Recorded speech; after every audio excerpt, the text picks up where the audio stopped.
No había pronunciado su nombre en voz alta en más de una década, hasta que lo escuché, inesperadamente, saliendo de los labios de una desconocida, en un podcast sobre personas desaparecidas. Ese momento, ese instante exacto, no se me va a olvidar nunca, no por lo que escuché, sino por lo que sentí. Mi nombre es Lucas Harper, tengo 44 años, soy profesor de literatura en una universidad comunitaria en Oregón, y hace exactamente 12 años, mi esposa Elena salió por la puerta de nuestro departamento sin llevarse ni su celular, ni su abrigo, ni su cepillo de dientes. No dejó una nota, no hizo una llamada, no me miró a los ojos para decir adiós, simplemente dejó de estar.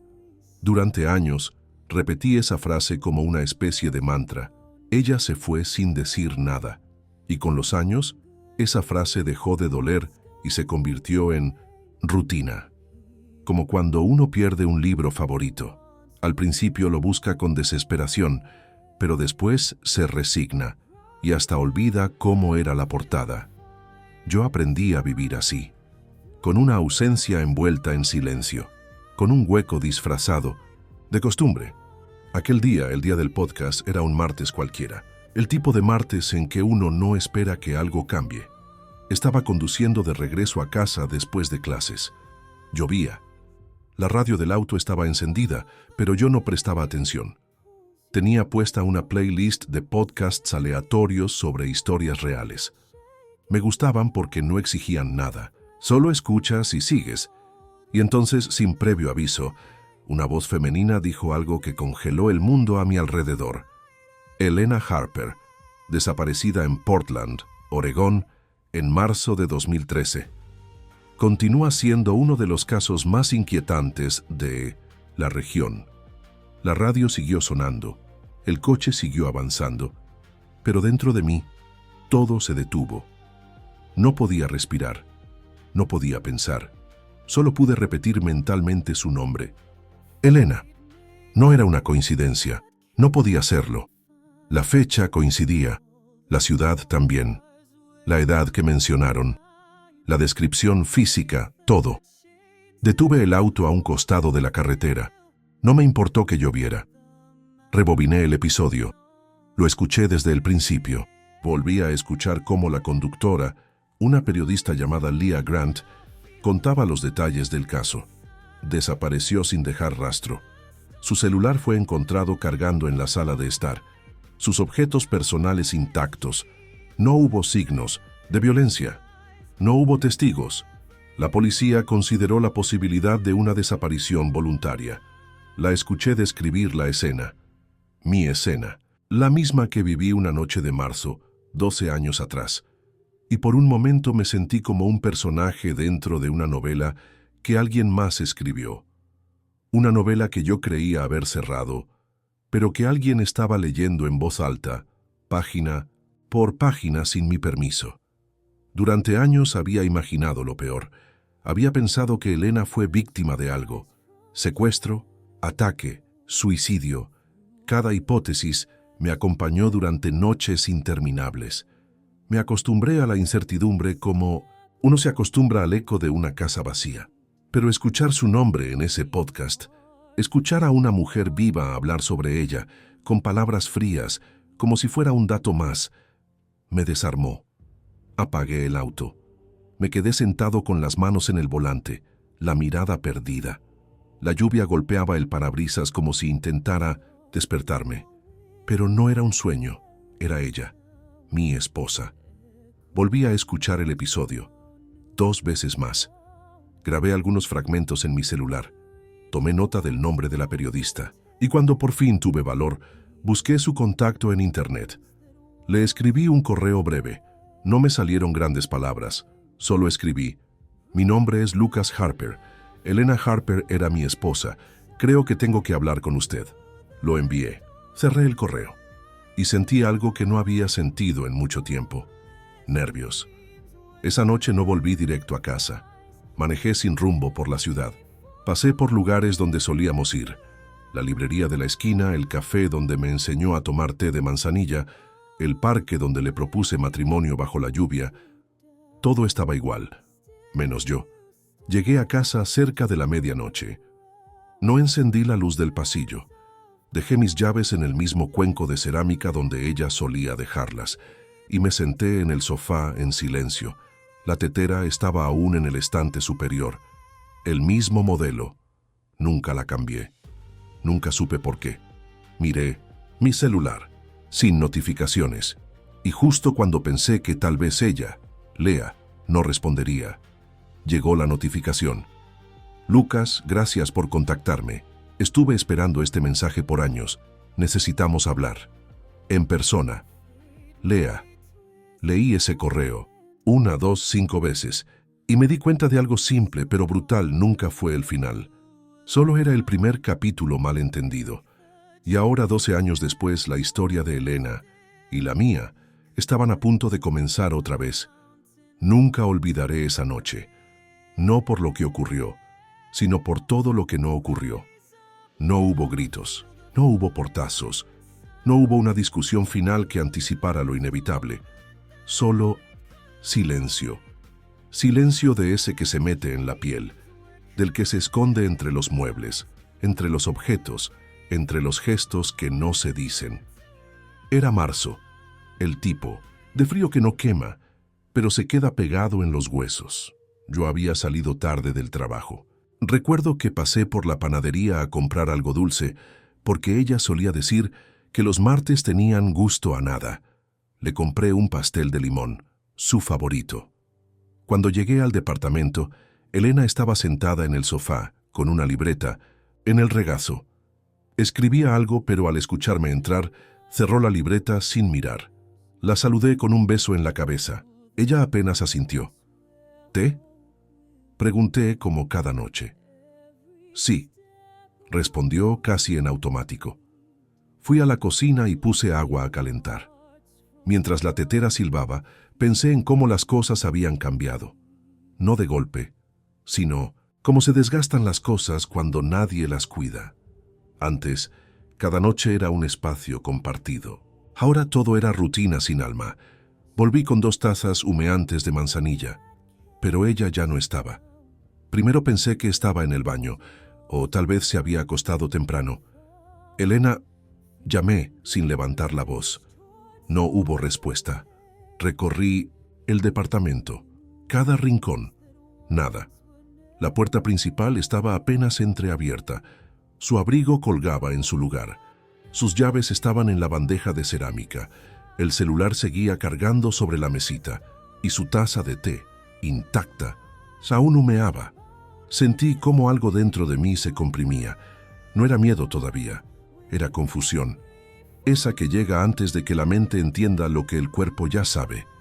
Esperé. Primero minutos, luego horas. Revisé mi teléfono 100 veces. Nada. La medianoche salí a caminar por el vecindario. Busqué sin saber qué buscaba. Volví. La taza ya estaba fría. A las 3 de la mañana llamé a la policía. Señor, ¿su esposa se fue por voluntad propia? No lo sé. ¿Hubo pelea? No. ¿Hay signos de violencia? Tampoco. Vinieron, tomaron nota, hicieron preguntas, miraron alrededor y se fueron. Las primeras 48 horas fueron las peores. Cada ruido en el pasillo me hacía levantar. Cada notificación en el celular me aceleraba el corazón. Cada sombra me parecía su silueta. No dormí, no comí, solo esperaba. Y eso fue lo más cruel. Esperar sin saber qué esperar. A la semana comenzaron a llegar las suposiciones. Tal vez necesitaba un descanso. ¿Estás seguro que estaba bien emocionalmente? Quizás se sintió asfixiada. Veces me llamaban amigos, a veces ni eso. Con el tiempo los mensajes se hicieron menos frecuentes. La vida de los demás siguió. La mía se congeló. Seguí yendo al trabajo. Fingí normalidad. Mantenía mi escritorio ordenado, corregía ensayos, participaba en reuniones. Pero cada vez que llegaba a casa, esperaba verla ahí, quizás leyendo, quizás escribiendo, quizás simplemente estando, pero no estaba.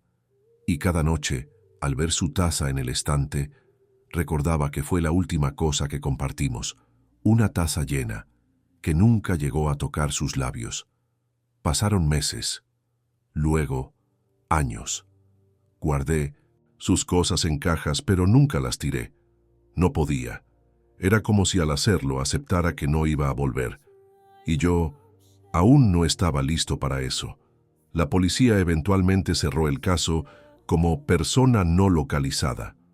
Sin evidencia de crimen, sin actividad bancaria, sin movimiento alguno.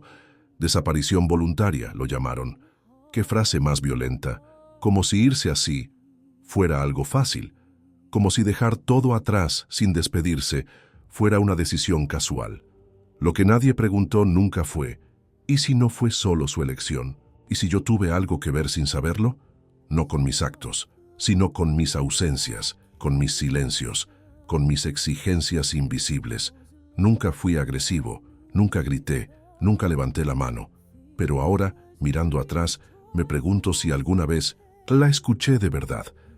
Recuerdo una noche, mucho antes de su desaparición, ella lloraba en la cocina. Le ofrecí soluciones, estrategias, ideas. Ella solo quería que la abrazara, y yo analicé su dolor como si fuera un problema a resolver.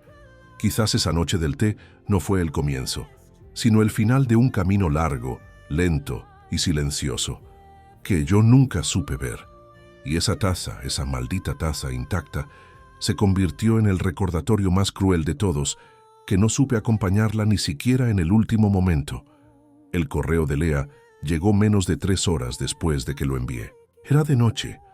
Estaba sentado en el sillón del departamento, el mismo donde Elena solía leer con las piernas cruzadas y una taza de té, otra vez manzanilla, entre las manos. No sé por qué seguía preparándola. Tal vez por costumbre, tal vez por castigo. Señor Harper, gracias por escribir. Llevo meses esperando este mensaje. Necesitamos hablar, en persona. Leí el correo 3 veces antes de reaccionar, esperando. Eso escribió. Esperando mi mensaje. Como si ella ya supiera que yo iba a aparecer. Como si Elena no fuera solo un nombre más entre tantos casos no resueltos. Como si hubiera algo más. Quedamos en vernos al día siguiente en una cafetería discreta del centro. Yo no dormí. Pasé la noche entera leyendo viejos correos de Elena, cartas que alguna vez me dejó en el escritorio, notas en libros que ella subrayaba y que yo, confieso, nunca leí del todo. Te fijas tanto en los detalles que a veces te pierdes la emoción. Eso me había escrito una vez en una servilleta. A las 10:00 am entré al lugar.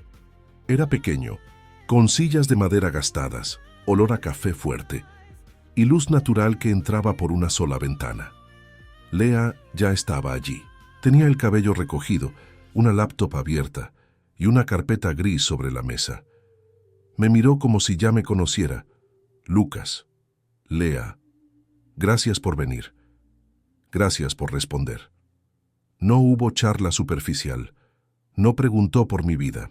Solo deslizó la carpeta hacia mí. Quiero que veas esto primero. La abrí.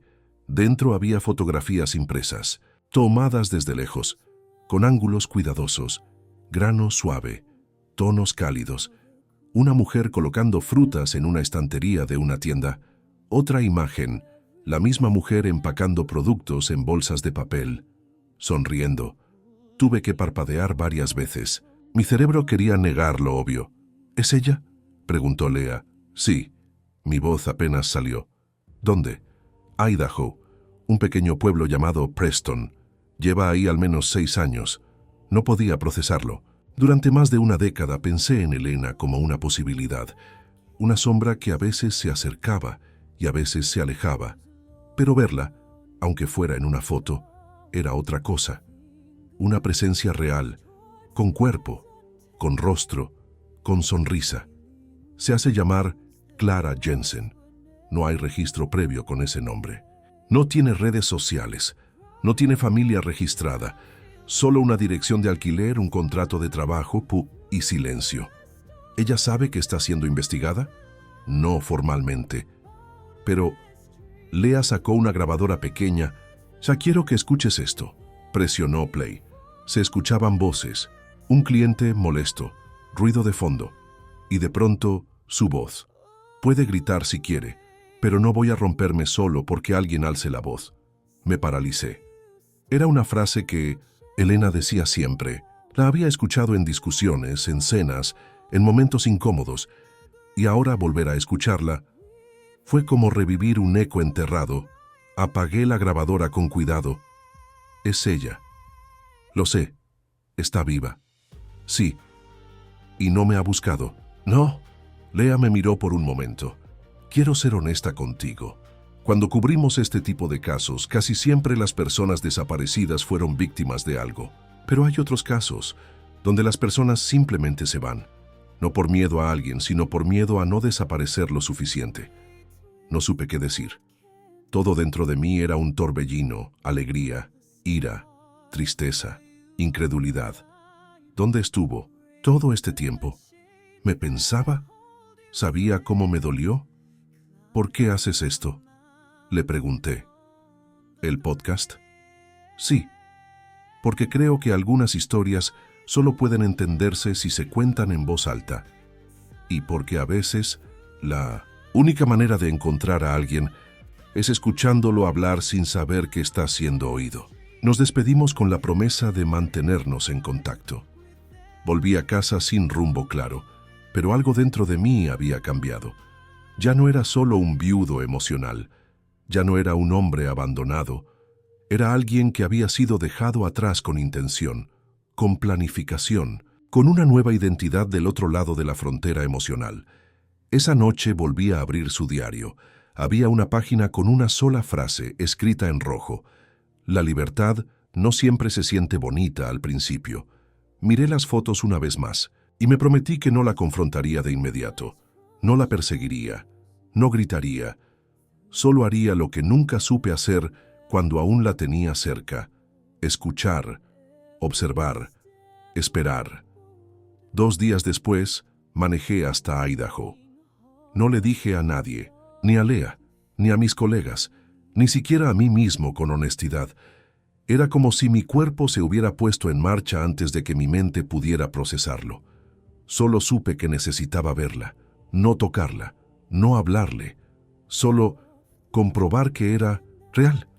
El camino a Preston fue largo y monótono. Campos infinitos, gasolineras solitarias, montañas difusas en la distancia. Era el tipo de lugar donde el tiempo se mueve más lento, donde las personas se conocen de vista y nadie hace muchas preguntas. Aparqué frente a una pequeña tienda cooperativa con toldo verde y letras blancas. Harvest and Roots. Allí trabajaba Elena, o mejor dicho, Clara Jensen. La vi a través del ventanal. Vestía una blusa de manga larga arremangada, pantalones de mezclilla, el cabello recogido en un moño informal. Sonreía. Colocaba manzanas en una cesta de mimbre. Se reía con una clienta mayor mientras le extendía un ticket. Parecía feliz, o al menos ligera. No bajé del auto. Me quedé observando, como si fuera un actor mirando desde bambalinas una obra que solía protagonizar. Quería odiarla, quería culparla, pero en ese momento solo sentía vacío. Y justo cuando pensaba irme, la vi. Una mujer sentada en una banca, al otro lado de la calle. Mayor, delgada, bufanda tejida a mano, un libro abierto sobre las piernas. Pero no leía, me miraba, no con juicio, sino con reconocimiento. Se levantó con calma y caminó hacia mí, sin apuro, sin miedo. Golpeó levemente la ventanilla. La bajé. «No eres de aquí, ¿verdad?» «No». «¿Estás mirando a Clara?» «Sí». Silencio. «¿Te puedo hacer compañía?» Asentí. Nos sentamos juntos en la banca. El viento era frío pero seco. Las hojas crujían bajo los pies de los transeúntes. Clara, Elena, ya no estaba a la vista. «Mi nombre es Margaret. Vivo aquí hace más de 40 años. Trabajo en la biblioteca. Bueno, trabajaba. Ahora solo ordeno lo que nadie quiere leer». Le sonreí. «¿Ella te dijo quién era?» «No, nunca lo dijo. Pero yo leo personas mejor que libros». Margaret me contó que no era la primera, que en los últimos 6 años, al menos 3 mujeres habían llegado a Preston solas, con nombres nuevos, vidas silenciosas y hábitos similares. Una de ellas, June, había desaparecido nuevamente hace 2 años. Otra llamada Teresa, vivía al final de la calle, pero casi no hablaba con nadie. Todas parecían estar huyendo de algo, no de la ley, sino de sus vidas anteriores. Clara, ella llegó una mañana de otoño, traía pocas cosas. Preguntó por trabajo, se integró rápido, pero no compartía nada, y cuando sonreía, parecía que lo hacía con culpa. Le mostré una foto impresa que Lía me había dado. Margaret la miró sin sorpresa. Sí, es ella, pero no es solo ella. Se inclinó y bajó la voz. Hace unas semanas dejé intencionalmente un recorte de periódico viejo en su casillero. Era un artículo sobre Helena Harper. Quería ver si reaccionaba. La miré sin saber qué sentir. Y no vino a trabajar durante 3 días. Nadie supo dónde estaba. Cuando volvió estaba más callada, como si hubiera vuelto a enterrar algo. O alguien. Margaret no era una chismosa. Era una observadora, una guardiana involuntaria de secretos. Y parecía tener claro que las mujeres como Helena llegaban a Preston para desaparecer sin levantar sospechas. Nos quedamos en silencio unos minutos. ¿Por qué cree que vienen aquí? Porque es un pueblo donde nadie hace demasiadas preguntas, donde los pasados no se persiguen, y porque hay algo en el aire que dice, aquí puedes dejar de ser quien eras. Vi a Clara salir de la tienda, se quitó los guantes, se estiró, entró en una camioneta y se fue. No me vio, no lo necesitaba, yo ya me sentía invisible desde 1900. Hacía años. Margaret se levantó. Te diré algo, Lucas. Puede que no estés aquí para buscar respuestas. Tal vez viniste para entender la pregunta correcta. ¿Y cuál es? No por qué se fue, sino porque nunca pensaste que podía querer irse. Me quedé sentado largo rato después de que se fue. Vi el cielo cambiar de color, los comercios cerrar, las luces encenderse, y comprendí algo que hasta entonces no había querido aceptar. Tal vez Helena no se fue de mí. Tal vez solo se fue para poder ser alguien sin mí. Volví al motel con la cabeza hecha un nudo. No encendí la televisión. No revisé mi celular. Solo me senté en la cama, con la carpeta de Lea sobre mis piernas, como si tuviera que leerla, otra vez para asegurarme de que todo había sido real. Las fotos de Helena, ahora Clara, me miraban con una naturalidad que dolía. Ella se veía libre. No feliz necesariamente, pero libre como si por fin pudiera respirar sin la necesidad de explicarle cada respiro a alguien más. Y eso, esa libertad, me dolía más que su desaparición. Me levanté y abrí mi mochila. Saqué algo que había llevado casi por impulso. El diario de Helena. Lo había encontrado semanas después de que se fue, guardado en el fondo de una caja de bufandas. No lo leí en ese entonces. Solo lo hojeé como quien toca una herida con cuidado para ver si todavía duele. Ahora en esa habitación barata de motel, bajo una lámpara tenue, lo abrí de verdad. Página por página. La primera mitad era caótica. Pensamientos sueltos, frases interrumpidas, listas sin sentido. Pero poco a poco, las palabras comenzaron a formar un patrón. Hoy me preguntó cómo me siento. Pero antes de que pudiera responder, me dio 3 soluciones. Dice que me escucha, pero a veces creo que solo espera su turno para hablar. No me grita, nunca, pero tampoco me mira cuando lloro. Cada línea era una flecha bien dirigida, no por su agresividad, sino por su precisión, porque reconocía en esas frases una verdad que había preferido ignorar. Yo siempre me enorgullecí de ser racional, calmado, sereno, un hombre que nunca perdía los estribos, el tipo que todos describen como bueno para resolver problemas. Pero tal vez ese era justamente el problema. Seguí leyendo. Estoy cansada de justificar mis emociones, cansada de tener que explicarle por qué algo me duele, cansada de ser corregida incluso en mi tristeza. Sentí una punzada en el estómago. Cerré el diario. Me levanté. Abrí la ventana del motel. El aire frío me golpeó la cara. Y ahí, en ese silencio nocturno, me pregunté algo que nunca me había permitido pensar en 12 años. ¿Y si ella no huyó de mí, sino de la versión de sí misma que tuvo que crear para estar conmigo? A la mañana siguiente, llamé a Lea. Necesito que me ayudes con algo más.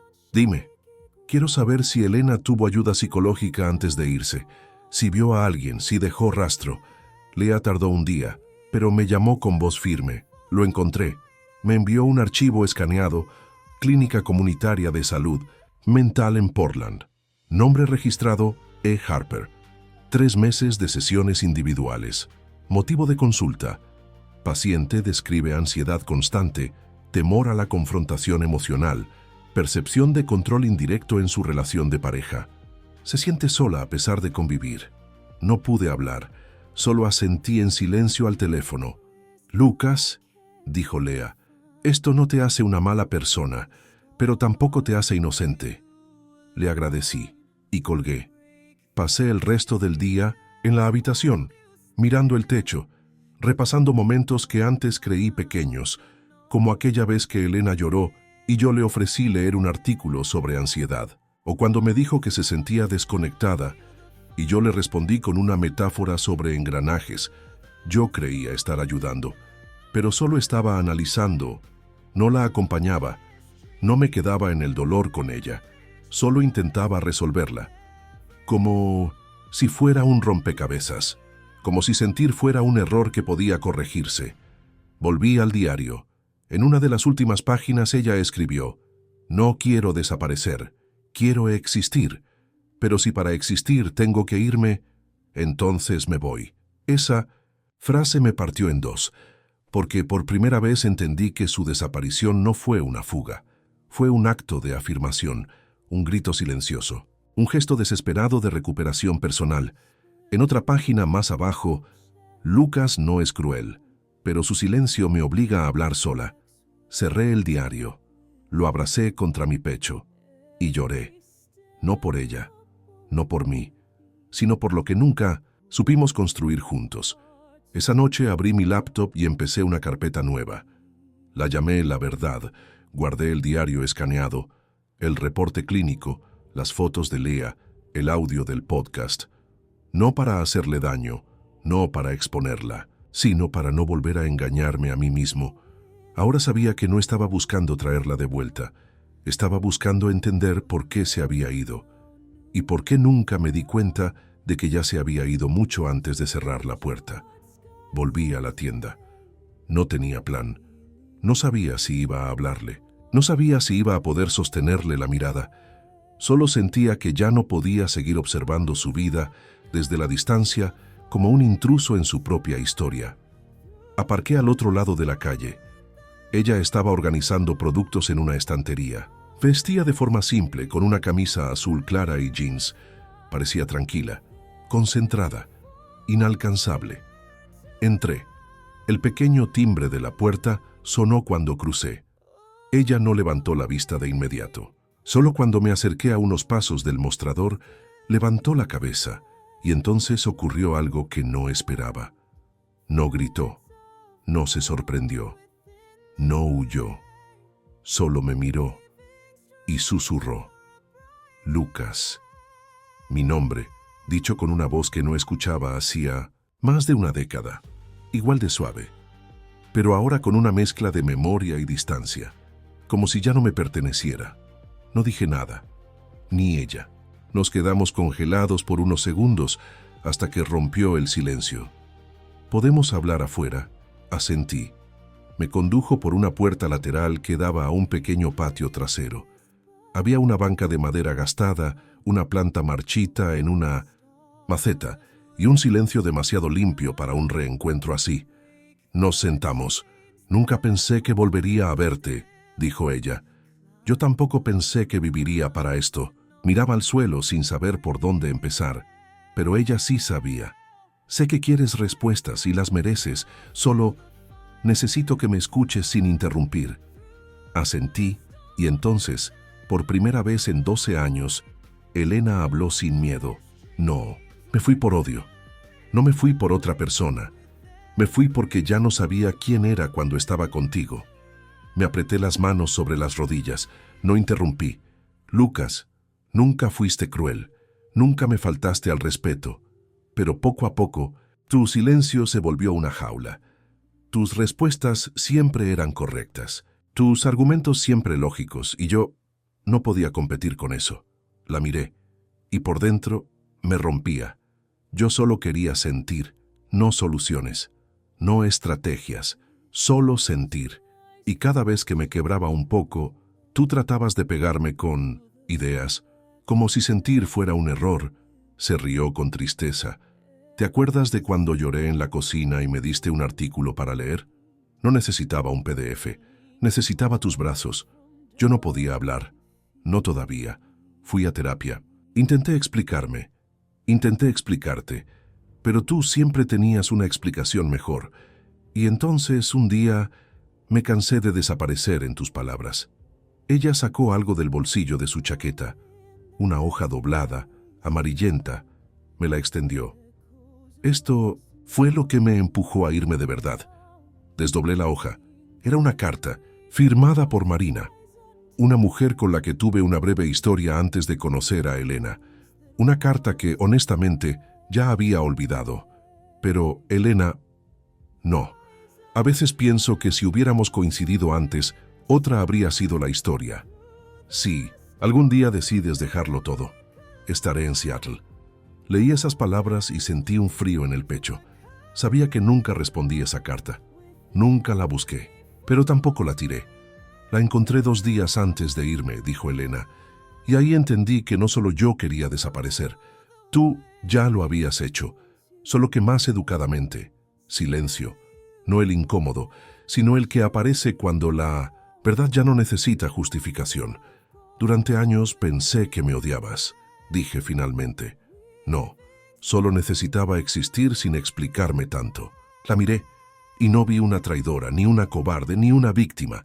Vi a una mujer que sobrevivió a mi lógica y eligió la libertad, aunque costara todo. ¿Querías que te buscara? No. ¿Por qué no? Porque no quería tener que explicarme otra vez. Quería que, si alguna vez me veías de nuevo, pudieras verme de verdad, sin filtros, sin corregirme, sin intentar salvarme. Miró el reloj. Tengo que volver a trabajar. Asentí. Gracias por venir, dijo al levantarse. Gracias por hablarme, respondí. Siempre te quise, Lucas. Solo que me costaba quererme a mí cuando estaba contigo. Ella regresó a la tienda. Yo me quedé en esa banca, solo, pero no vacío, porque por primera vez escuché, sin corregir, sin interrumpir, sin intentar ganar. Solo escuché, y en ese acto silencioso empezó finalmente mi redención. Volví a Oregon esa misma noche. Conduje por horas en silencio, sin música, sin radio, sin destino emocional claro. Llevaba en el pecho un peso nuevo. No era tristeza pura, era algo más complejo, como si todo lo que había sostenido durante años, mi versión de los hechos, mi dolor, mi papel de víctima, se hubiera derrumbado en una sola conversación. Al llegar al apartamento, no encendí las luces. Dejé las llaves en el mismo cuenco donde Elena solía dejarlas, y me senté en el sofá, el mismo en el que tantas veces nos habíamos sentado juntos, pero sin tocarnos realmente. Saqué el diario de mi mochila, lo puse sobre la mesa y lo abrí, como si fuera un libro prohibido, no con culpa, sino con reverencia. La caligrafía de Elena era suave, redonda, casi infantil, pero las palabras estaban llenas de fuerza contenida. Hoy lloré y no supe explicar por qué. Lucas me ofreció silencio, pero no el que consuela, el que pesa. Estoy cansada de no saber cómo decir que me siento sola, incluso cuando estamos en la misma habitación. Me escuchas como si estuvieras anotando datos, no como si lo que digo pudiera dolerte también. Cada página era un espejo roto, me mostraba versiones de mí que no quería ver, pero que reconocía.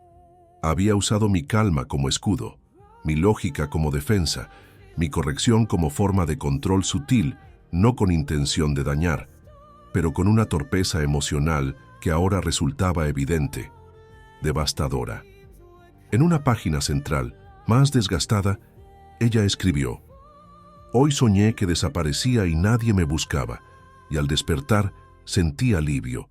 No sabía si llorar o gritar. Elena no me dejó, se liberó, Y lo hizo sin ruido, sin odio, solo con una firmeza silenciosa que yo nunca supe notar. Avancé en el diario. Cada línea era más clara, más directa, como si al escribir ella misma se estuviera reencontrando. A veces creo que Lucas me quiere como se quiere una idea, bien estructurada, coherente, sin caos. Yo no quiero desaparecer. Quiero existir sin tener que defenderme todo el tiempo. ¿Por qué tengo que justificar mi dolor? Cerré el diario por un momento. Fui a la cocina. Puse agua a calentar. Saqué 2 tazas. Una quedó sin usar, otra en mis manos, manzanilla. Una costumbre que persistía, aunque ya no tuviera sentido compartido. Volví al sofá.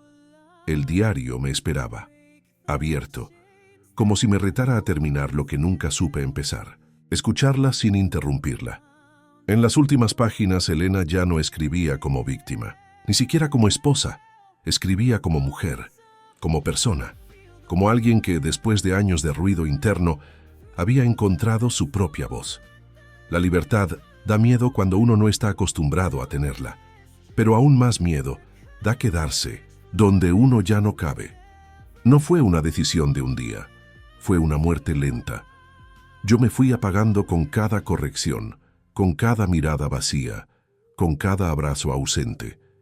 Y entonces llegué a la última página, una sola frase, escrita con tinta, más oscura, trazada con pulso firme, como si no quisiera ser olvidada.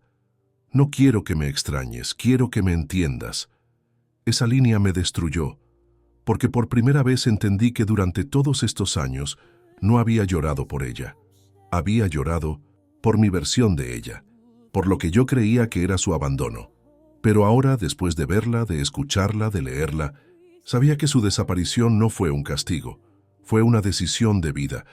Guardé el diario con cuidado, no como prueba, no como reliquia, sino como testamento, no de una mujer que se fue, sino de una mujer que por fin eligió quedarse consigo misma. Al día siguiente me senté frente a mi computadora. Abrí un nuevo correo, para Lea. Solo escribí, usa mi historia, pero cuéntala de verdad, no la del hombre abandonado, la del que no supo escuchar a tiempo.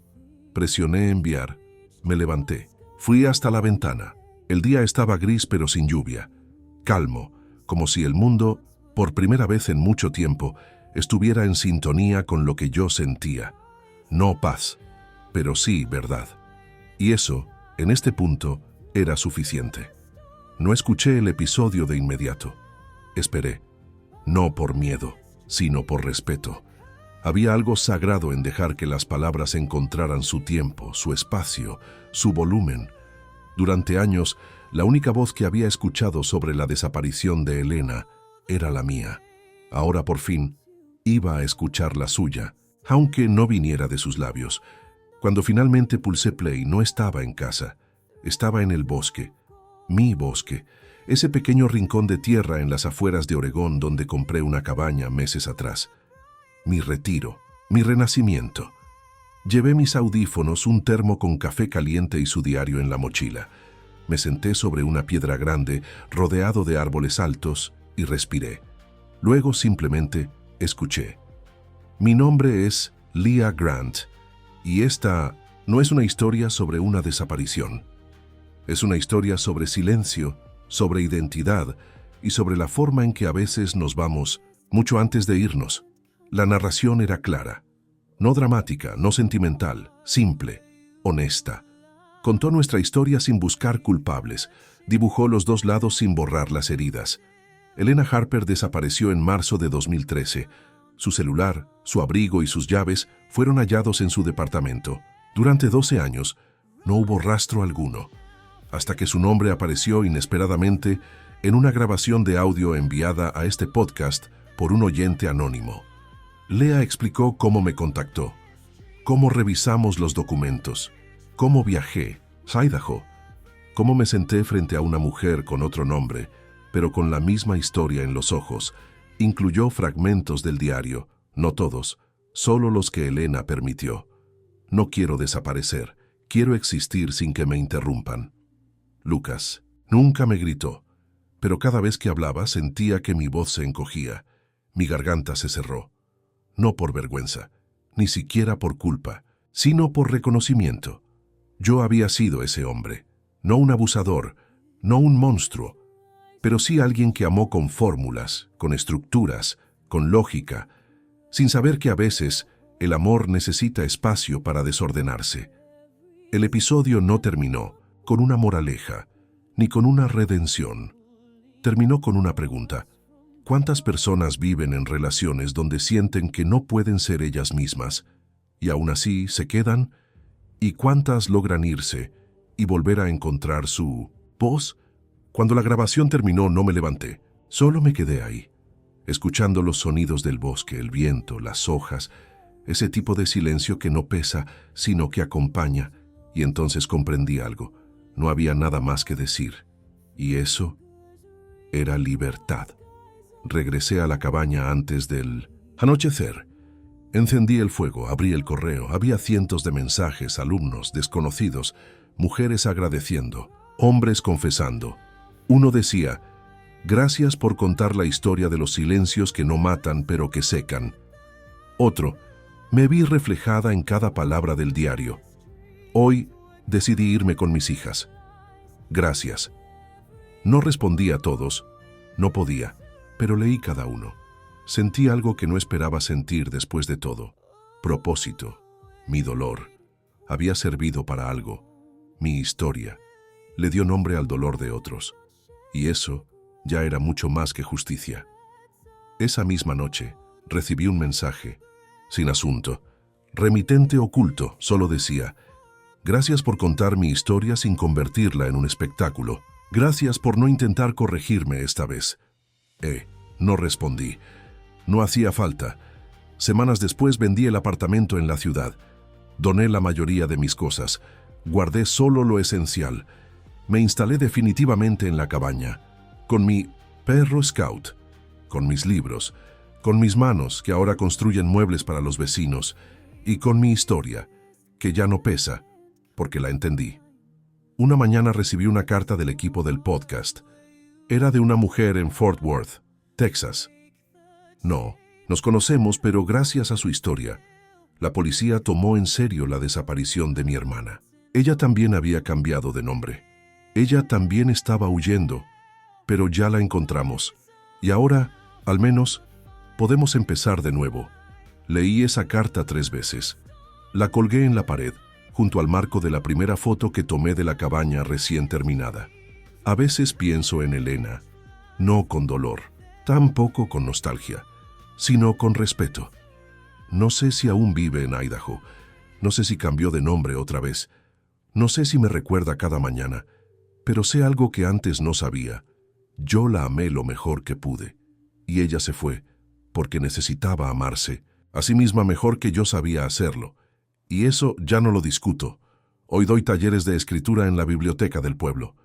Muchos llegan con historias que creen pequeñas. Les digo que no hay historias pequeñas, solo voces que aún no se atreven a hablar.